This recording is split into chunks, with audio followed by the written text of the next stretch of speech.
In the galaxy of infinite stars and uncountable civilizations, there existed an age-old truth: the ultimate weapon was often the one that could think. The greater the minds, the more advanced the weaponry, and yet, despite centuries of warfare, no species had truly considered the simplest of tactics the use of pure, raw biological might. For the Galactic Confederation, a multi-species coalition that had achieved peace through technological superiority, the concept of fighting without robots, advanced armor, or synthetic intelligences was laughable. The Confederation prided itself on its fleets, its weapons, and its mechanized armies. Until, one day, they learned the truth. The Deathworlders were coming. Chapter 1: The Call for Reinforcements. It all started with an urgent message transmitted from the far reaches of the Confederation's border worlds, a message filled with fear and disbelief. A small exploratory vessel, tasked with mapping unknown territories on the fringes of galactic space, had sent back only one sentence before their signal was lost. Deathworlders are here. And they fight without robots. This chilling message, sent in desperation, set off a cascade of events that would forever alter the way the galaxy viewed warfare. Chapter 2: The Deathworlders' Arrival. The Deathworlders were a species of beings hailing from planets that could only be described as alive with violence. Every facet of their environment, from the flora to the fauna, was actively hostile. Predators roamed freely, the climate could change on a whim, and the resources required for survival were constantly at war with their inhabitants. Deathworlders had evolved in a way that made them superior survivors, capable of resisting extreme conditions and thriving in constant conflict. They were tougher than anything the Confederation had ever encountered. But it wasn't their resilience that the Confederation feared, it was their approach to combat. When the Deathworlders' fleet arrived, it was not a mass of synthetic ships, armored warbots, or drones. There were no automated systems or artificial intelligences to coordinate their forces. Instead, it was a fleet of purely organic ships, living creatures that moved through space like predatory fish in an ocean, their designs as unpredictable as their pilots. The Confederation's first thought was that they had made some terrible mistake. Surely, these savage beings were no match for their technology. They were wrong. Chapter 3: The First Battle. Admiral Torin, a seasoned military strategist from the Confederation, was the first to experience the horrors of facing Deathworlders in battle. His fleet, the largest and most advanced in the galaxy, was stationed near the system where the Deathworlders had appeared. They were equipped with all manner of sophisticated weaponry: drones that could identify and eliminate targets, mechs that could adapt to any terrain, and fleet-wide AI systems that could predict the enemy's every move. However, as the Deathworlder ships neared, it became apparent that the strategies they had been taught were useless. Torin's fleet attempted to lock onto the enemy ships with advanced tracking systems, only to watch in stunned silence as the Deathworlders' vessels, organic, pulsing, and alive, moved in ways that defied all expectations. The ship's pilots were human, or at least humanoid, but their movements inside the ships were frantic, erratic, and unpredictable. The Deathworlders didn't follow the same patterns, the same rigid tactics that the Confederation's military depended on. The Deathworlder ships did not fire upon their targets with the cold efficiency of drones or mechs. Instead, they swarmed. It was a terrifying, chaotic, and yet strangely beautiful sight. The Deathworlders' tactics were not designed for precision, they were designed for overwhelming force and terror. Their ships collided with the Confederation's fleet, tearing through armor with nothing but the force of their pilots' raw physical power. In the chaos, the Confederation fleet began to crumble. Their AI systems were rendered useless against an enemy who didn't follow the logic of their programming. The robots they had sent out to fight were torn apart by the pure strength of the Deathworlders. And then, something far worse happened. The Deathworlders abandoned their ships. Chapter 4: The Fight Without Robots. As the last of the Confederation's robotic defenses fell, a new, far more disturbing revelation occurred. The Deathworlders didn't rely on robots at all. In the heat of battle, the Deathworlders launched themselves from their ships: no suits, no shields, no external armor. They fought with their bare hands, using only the weapons that nature had given them. Some carried blades, others used heavy clubs made of dense, organic materials. But there was no technology, no artificial intelligence, and no drones. Just pure physical combat. Their strength was terrifying. The Deathworlders, despite being outnumbered, fought with a ferocity that defied all logic. They moved with speed that would put even the most advanced AI systems to shame, dodging attacks that were mathematically impossible to avoid. They were ruthless, relentless, and shockingly efficient, leaving a trail of destruction in their wake. The Confederation's forces tried to respond, but their robots, drones, and mechs were ineffective against such primal, unpredictable combat. Each Deathworlder soldier fought with the instincts of a hunter, using their environment to their advantage. They didn't fight to win, they fought to break their opponents completely, to leave no room for mercy or retreat. The AI-controlled defenses of the Confederation were helpless against the raw brutality of the Deathworlders. It wasn't just their unpredictability that made them dangerous, it was their sheer disregard for any form of technological reliance. Chapter 5: The Galactic Confederation's Realization. As the weeks passed and the Confederation's forces continued to crumble, panic began to spread through the High Command. They had underestimated the Deathworlders. They had thought that technology, their ultimate advantage, would always give them the upper hand. But the Deathworlders had shown them that fighting without robots, without automation, was possible. For the first time, the Confederation realized that warfare didn't need to be governed by machines. It was about the soldiers, the warriors, the beings who could endure extreme hardships and still emerge victorious. The Deathworlders had proven this. They had no need for the cold efficiency of robots or AI. Their biology was their weapon, and their bodies were their shields. Admiral Torrin, once confident that the Confederation's technology would always dominate, was left questioning everything he knew.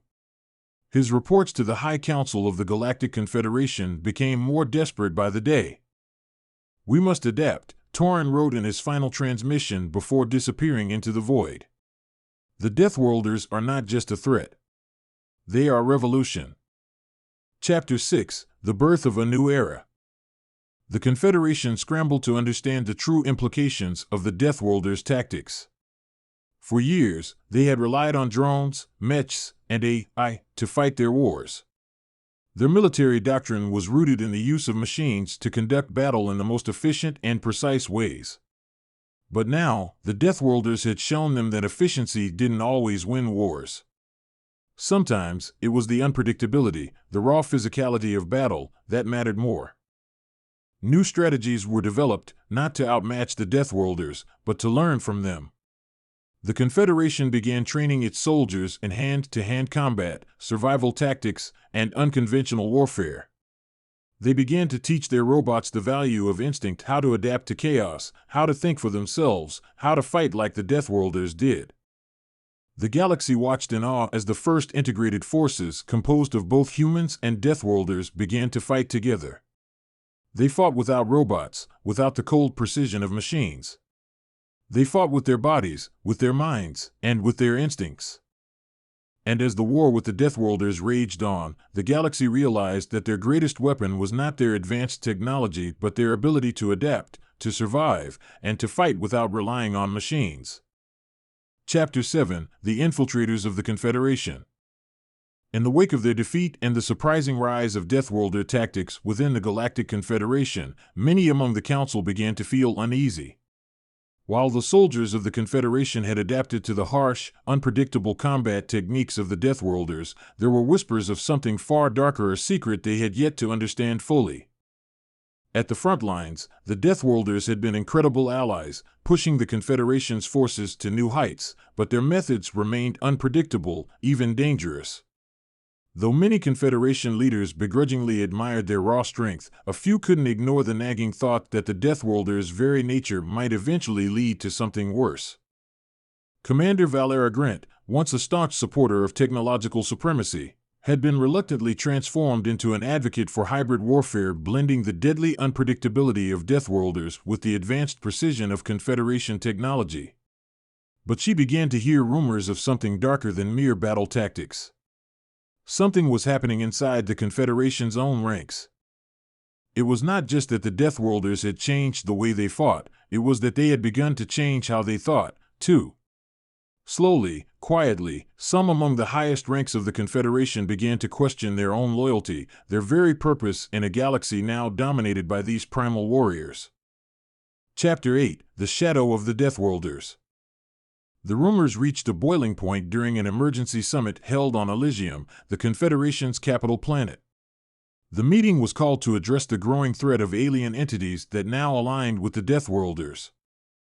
A secret faction, calling themselves the Shadowed, had infiltrated the highest echelons of the Confederation's military ranks, and their goal was simple: to replace the Confederation's current leadership with one that embraced the raw and chaotic nature of the Deathworlders' mindset.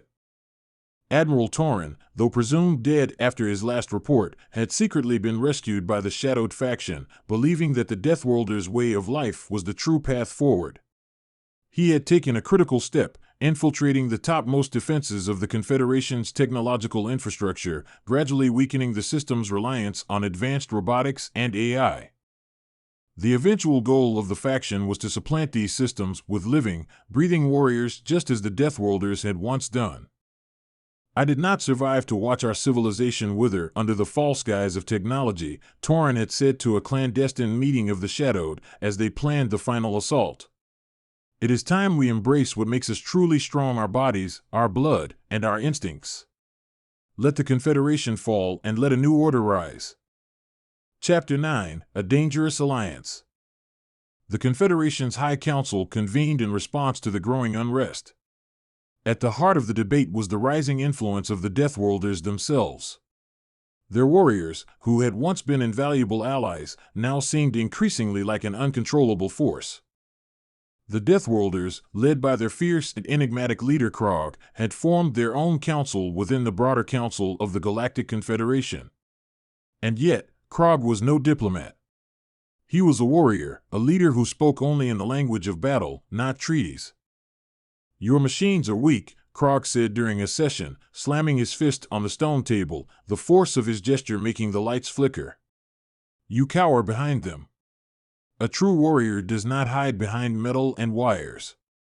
You rely on your AIs, but those things cannot feel the rush of a real fight. They cannot experience true victory or defeat." Krog's words ignited a firestorm among the Confederation's military leaders. There were those who saw his unyielding strength as the future, and others who feared it as the beginning of something far more dangerous. Valera Grant, now questioning her position in the new galactic hierarchy, stood to speak.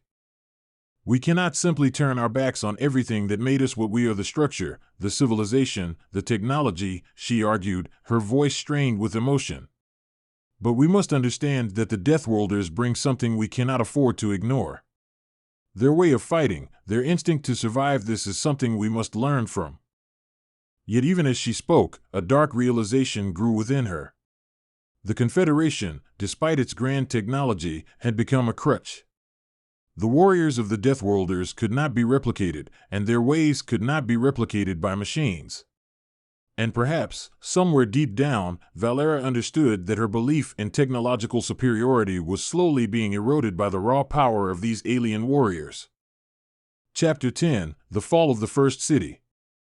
The tipping point came when a massive planetary invasion threatened the central command of the Confederation's capital city, Elysium. What had begun as a simple military exercise between Confederation forces and Deathworlders escalated quickly into an all-out battle for the survival of the Confederation's technological infrastructure. Krog and his Deathworlders, alongside a growing faction of Confederation defectors, launched a devastating attack on the Central Command complex, breaching its defenses in an unprecedented show of violence. No AI was able to predict their movements. No robotic armies were prepared for the ferocity of their strike. The result was catastrophic. Within a matter of hours, the city's most advanced defenses had been shattered. The Deathworlders moved like shadows through the streets, their primal instincts guiding them to the most critical structures. They didn't need to coordinate with AI or follow battle plans, they simply fought as they had learned to fight, purely, instinctively. As the dust settled, Elysium was in ruins, and the leaders of the Confederation found themselves without their most advanced weapons or strategies. Torin, who had been among those who initiated the attack, appeared at the gates of the central citadel, standing before the broken statues of former leaders. The old order, with its reliance on AI, robots, and rigid strategy, was no more. In its place stood something else, a world where strength, unpredictability, and raw survival instincts ruled supreme.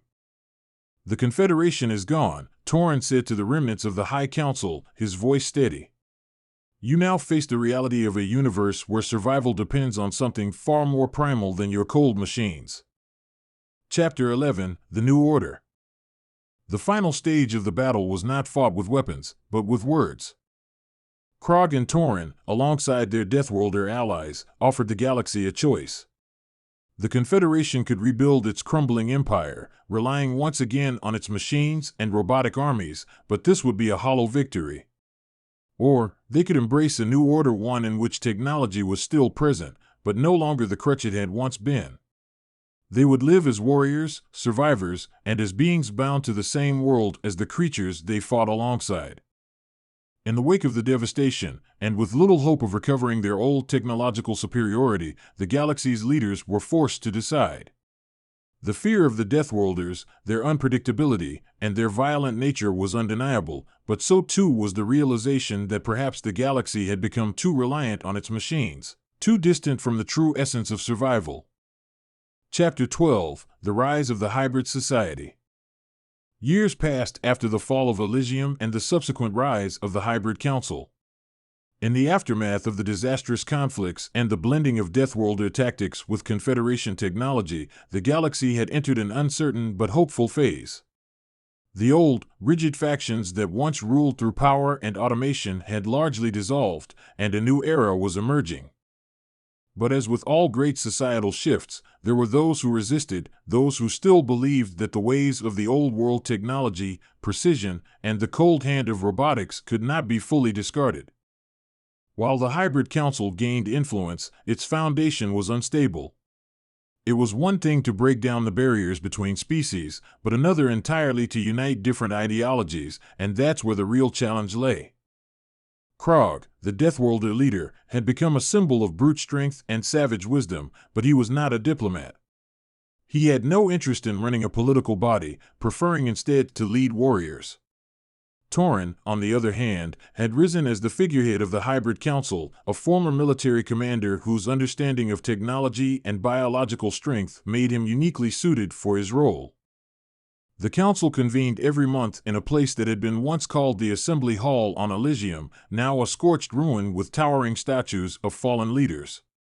The new hybrid government didn't just represent the merging of technological and biological forces, it was the perfect reflection of what the galaxy had become, a fractured, unpredictable world, where survival meant adapting to anything. The debates within the council were often loud, chaotic, and full of clashing perspectives. Old-world technocrats fought to restore automated systems, believing that a fully mechanized galaxy was the only way to maintain order. Meanwhile, Deathworlder advocates argued that the true future lay in the hands of the galaxy's warriors and survivors.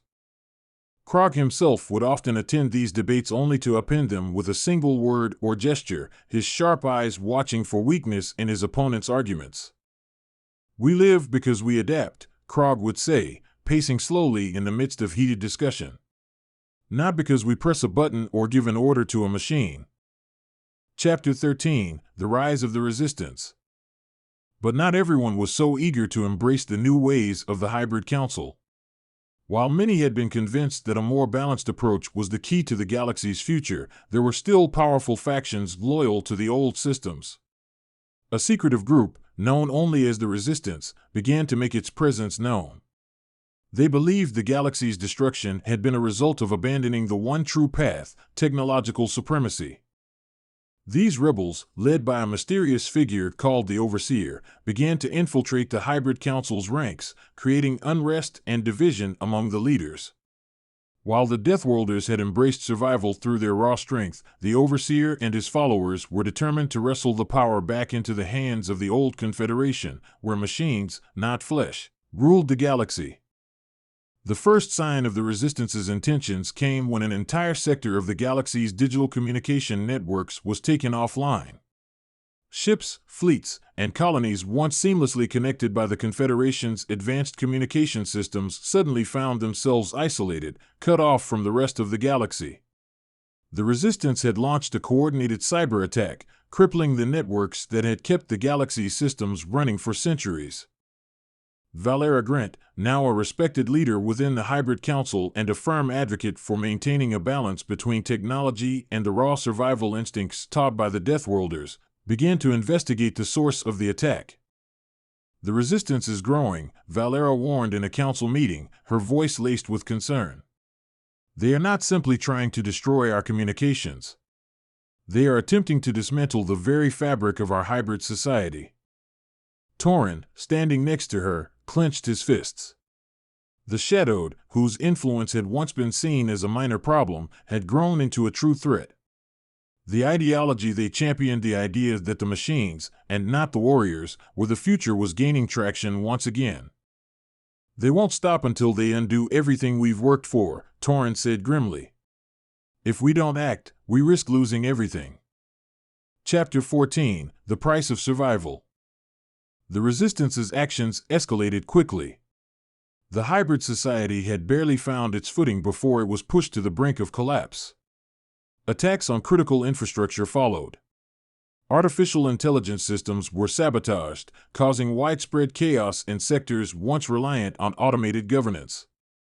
Planetary defense systems, once thought invincible, were hacked and disabled, leaving entire colonies defenseless. In response, the Hybrid Council convened an emergency meeting.